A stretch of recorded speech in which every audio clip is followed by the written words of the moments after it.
Well, if calculations are right, and I hate to do this, but I hate to take phone calls directly to air, but I think this is the gentleman we've been talking about. I think that on the phone with us right now is the reigning CMA Entertainer of the Year, Mr. Garth Brooks. Am I correct? Is this Garth? Yes, sir. You are. Well, Mr. Yearwood is what I know, but yes. Mr. Yearwood. Well, if you could see the studio right now, we are all standing up saluting, sir. Oh, very sweet. Good morning to you guys. Well, good morning, buddy. Where do we find you at today, Garth? We're sitting here. I'm looking at downtown Nashville. The Queen is still asleep. I'm making her coffee, and we're getting packed up and getting ready to go to Los Angeles. We've got a couple of weekends out there in L.A., and then we always take August off to repair and rebuild the stage and redo the show, and then the first city right after that break I feel sorry for because we're all rested and ready to go, and that's going to be Sioux Falls. It's going to be fun. Oh, man. I've now, for the folks that don't know, I think there's might be one or two in the state of South Dakota that don't know. These tickets go on sale tomorrow, correct? Yeah, they go on tomorrow, 10 o'clock sharp, and our the whole promise and the whole hope is anybody that wants a ticket gets one. So we're going to have fun, and it can't thank you guys enough for even the interest of letting us come back to the place where the very first matinee was ever played, because it's the first city that we ever sold more shows than we had nights last time. So we're excited to get back to this place because this place knows how to party. Awesome. But come on, Garth, 20 years, man, 20 years. Can you believe it? It seemed like when you were raising, when we went home to raise our babies, because Sandy and I were getting divorced, and I couldn't expect someone to do my job for me anymore. So you sit there and you're with these babies, and you thank God every day for the gift that you got to be off to raise them. But the whole time you're raising them, never, ever dreaming that you'd get to do this again, and then to come back and get to do this on a level that makes the 90s look small. That's the coolest gift ever, man. We're having a great time. I'm looking at the numbers from this, and your folks sent me over some numbers. 5.5 million tickets sold in just 60 cities. That to me, that indicates you're doing something right, Garth. I tell you what, man, I can't believe people are showing up like they are. My favorite thing about how they're showing up is the attitude in which they're showing up with, man. They're treating everything like it's Super Bowl Sunday game day. You'll see them tailgating out in the parking lot. You pull up and see that, you better have eaten your breakfast and roll your sleeves up. These people are serious, man. It's fun. That's the one question that keeps coming to my mind is how in the world do you find the energy to do these shows night after night, 2-3 shows a night? Well, I'm going to tell you, man, I'm not going to hide it. The band and the crew, we're just totally exhausted. It's the end of the North American leg. Yep. I think we have maybe 6 cities left on this thing, and they're exhausted. But I got to tell you, when the lights go down and the lights come up, that's when all of a sudden you look at them, they turn into 5-year-old kids again, man. It's a beautiful, beautiful thing to get to play music, in your life, but to get to play it on this level and to get to play it this many times. I mean, we're closing in on 400 shows on this tour, which never would have ever guessed that. But I got to tell you, if you're going to do that many, you want your best buddies to be right to your right and left, and that's what I'm lucky enough to have. Well, and the support staff that you guys have around you, hats off to those guys because they are doing a bunch of work for you. Yeah, they are, man. There's nobody on this. First of all, man, know that anybody that tells you that you work for a living in music, what do you tell? I mean, this isn't working for a living. It's nothing but pure joy.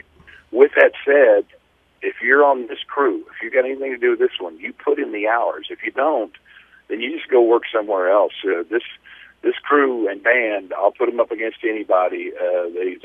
They get it done, man, and I'm proud to be a part of their team. Well, the tickets go on sale tomorrow morning at 10 o'clock for the September 16th show. And did I understand you correctly? This is going to be the first show after you guys take the month of August off. Yeah, man, this is going to be fully rested, and I'm telling you right now, and good Lord willing, when we get there and have a press conference, it'll be the first thing out of my mouth. I feel sorry for you because these guys are going to be ready. They're going to be hungry, and it's going to be fun to unleash the hounds on this one. It's going to be stupid fun. Well, now, you probably remember me when you were there in Sioux Falls 20 years ago. I was up in section XX, probably row 26, seat 10. I was one of the guys that was standing up and yelling, Garth. That's where I remember you from. Thank you, yes. I knew you would remember me on that one. Hey, it's wonderful, man. You have people that tell you that, hey, do you remember me? And I'm looking at them going, you're going to have to help me. And they go, I was in Central Park. I was up there, and it's like, so sweet, man. It's funny how music just makes the years disappear, and everything's just back to the way it was when the music came out. So it's a pretty sweet life right now. Yeah, when I was looking at the information here, and I was looking at the 20 years ago in Sioux Falls, I was like, there's no way it's been 20 years. No way. Yeah, it's a blink of an eye. I tell you what it is. It's 3 children. That's what it is. As a dad, and I'm sure as a parent, everybody does this. You mark the years by how old your kid was when this was happening or that was happening. And I remember rolling into Sioux Falls, and I remember all 3 babies, just running around. We had tricycles and stuff that closed the arena down during sound check, and your girls just be flying all over the arena in tricycles and bikes, and it was a wonderful, wonderful time. And now to think those little girls are now young women, beautiful young women. All 3 of them. One of them just graduated college. The other 2 are still in college. It's a gift. Thank God for their health, and thank God that their hopefully their contribution to society will be a good one. So, one thing I have to ask you before I let you go, Trisha Yearwood, your wife. I love the TV show. I watch it every week. I've made several of her recipes. The family likes them. But what is your favorite Trisha Yearwood recipe? I got to tell you, man, I'm the last of 6 kids, and we didn't have any money, so leftovers never was. I wouldn't even know what they were. With Miss Yearwood, she understands how much I fall in love with leftovers, and any food that's better the next day than it is the first day is amazing. All her stuff is that way. So I'm like a casserole guy. I'm a lasagna guy. I'm one of those things that you can go the next day and cut it out, not even heat it up, and just it's fabulous. Anything like that. Her mashed potatoes are amazing. She just go. We had these things. The other night called corn fritters at this place. Evidently, it's a dish from the South, and I'd never had them, and they had it with guacamole and honey or syrup, and I looked at it and I said, man, these are amazing. She goes, you know what? I'll make you some corn fritters. So right now as I'm talking to you, my mouth's watering so bad. But it's going to be neat because between seeing you now and talking to you now and seeing you then, I'm going to have a dish from hers I've never had. But she goes, I can make you some corn fritters you won't believe. And when she says that, you are a lucky man. Well, now, has she ever made chocolate gravy for you? That's another Southern thing. Yeah, chocolate gravy. She can make it, and she's good. I've just never been a chocolate gravy kind of guy. I'm a white gravy with chocolate afterward kind of guy, or chocolate before kind of guy. But yeah, man, she makes everything. Her textures.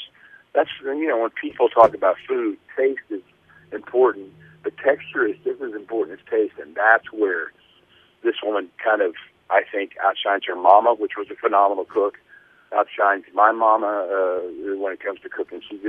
Her textures are amazing. Well, Garth Brooks is a guy that knows texture and taste, and I think the fans that show up in Sioux Falls is going to get both, Garth.